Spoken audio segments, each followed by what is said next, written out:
Hi everyone, this is Balazs from RacingBrick. Not much exciting stuff happening in the LEGO world at the moment, at least in the part that interests me. This means I have more time for extra videos, so here's the next episode of the Rebrickable series, and today I've brought you another massive and very impressive build, the Ferrari F40 from Loxlego. I hope you have seen the previous videos with these great builds. If not, then I recommend you to watch them on my channel because they also contain information about Rebrickable and some details about the series itself. If you are familiar with custom LEGO cars, then you've probably already stumbled across at least one of Loxlego's creations, as many of you have asked to see them in this series. This is his page on Rebrickable, and as you can see, the guy really has a thing for cars, nice and big cars actually. He builds in a similar scale to LEGO's biggest Technic offerings, and most of his designs are completely custom, but there are a few exceptions. You can find a link to the product page in the description and also in the pinned comment. The F40 I'm talking about today is not a complete alternative build, but a partial one. About 60% of the parts come from the Ferrari Daytona, which makes sourcing parts a little easier. Since I get a lot of questions on this topic, I would like to focus a bit on this aspect. If you scroll down on the product page on Rebrickable, you will find a dedicated link there for the comparison, but otherwise it is accessible here as well. You have to select the mock on one side and the Ferrari Daytona on the other, and as you can see, 63.5% of the parts are identical. So, how do you get the rest? Well, you can export the unique parts as a Bricklink XML list, then copy that to Bricklink, create a wanted list, and use the site to find the best sellers for you who have those parts. There are many tutorials on Bricklink online if you need more help. Another option offered on the product page is this external site, Build a Mock, which offers you all the parts you need in a single package, either the ones besides the Daytona or the complete package. You can decide if this option is worth it for you. So we collected all the parts, built the instructions, I will come back to that in a minute, and one of my team members built the set. Here it is in its full glory. I think it looks great, you can recognize the F40 immediately, nice details all around. The build was finished with a custom sticker pack by Forward Sticker. There are some pretty cool details. I like the brick build black stripes all around, the rear looks great, the 3 barrels as exhaust are a nice touch. The doors open and are worth a closer look. They have proper frames and the inside is pretty detailed too, you will even find an old school crank for the window. The interior looks great too, with nice gauges, a detailed dashboard and cool seats. The steering wheel rotates together with the front wheels, but there's also a hand-of-God steering knob hidden at the rear. The steering works best when the car is moving, as it is quite heavy. At the back, the entire engine cover can be opened. It looks a bit wobbly as there are only 2 beams holding the whole assembly, and the wing at the back is a bit flimsy too. There is a hidden bar that you can assemble here to hold the engine cover up.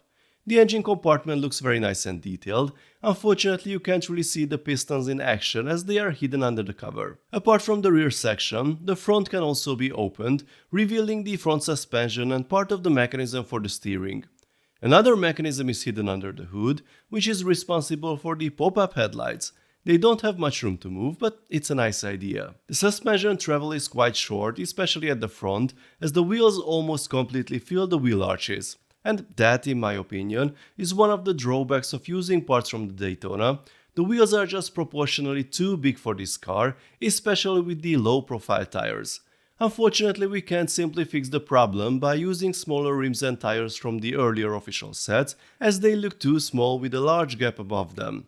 The look can be improved with 3D printed rims, but these were made for the new low-profile tires, so we would also need custom tires and a different rim size in between to fully improve the look. The car looks great next to the other 1/8 scale Technic cars, by the way.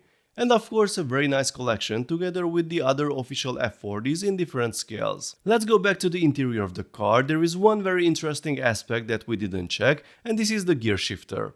To be able to see more, I will remove some components. The car is quite modular and it is fairly easy to disassemble the body to get a better look at some mechanical parts. Unlike the newer LEGO supercars with their sequential gearboxes, this car has a nice classic H-pattern shifter with 5 gears and reverse and the proper linkage to operate it. I hope you can make out some of the details because the engineering is very interesting. Since the engine is hidden, it's more something to observe and enjoy during the building phase. But I guess it's the same with the official LEGO cars as well. There aren't many people who play with these gearboxes once the set is built. This one wasn't particularly reliable for me because of all the universal joints used in the drivetrain, but that could also be a building error though. I voiced my concerns previously about supercar gearboxes and my opinion wasn't very popular, so I think most people will be happy with this build too. Now let's talk a bit about the building instructions.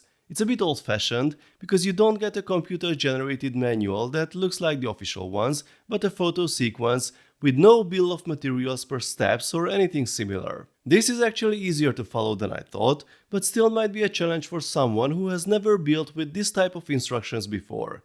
For a project of this size and considering the price of the instructions, it would be great if there was an updated 3D version in the future. So this is it, the Ferrari F40 from Loxlego.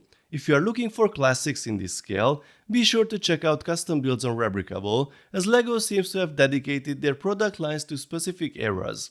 1/8 scale Technic is for current hypercars, Classics only seem to appear in the Icons theme, and Speed Champions seem to be the only theme that offers both old and new vehicles in the same scale. It is definitely an investment, because apart from the complete Ferrari Daytona set, you will need about €200 worth of additional parts, as I recently checked on Bricklink, plus the instructions. The end result looks great though, so if you want to build an F40 in this size, you should definitely take a look at this model. Please let me know your thoughts, folks, in the comments section. If you enjoyed this video, then please give it a thumbs up, and don't forget to subscribe with notifications, because more exciting LEGO videos are coming soon. See you next time, bye bye.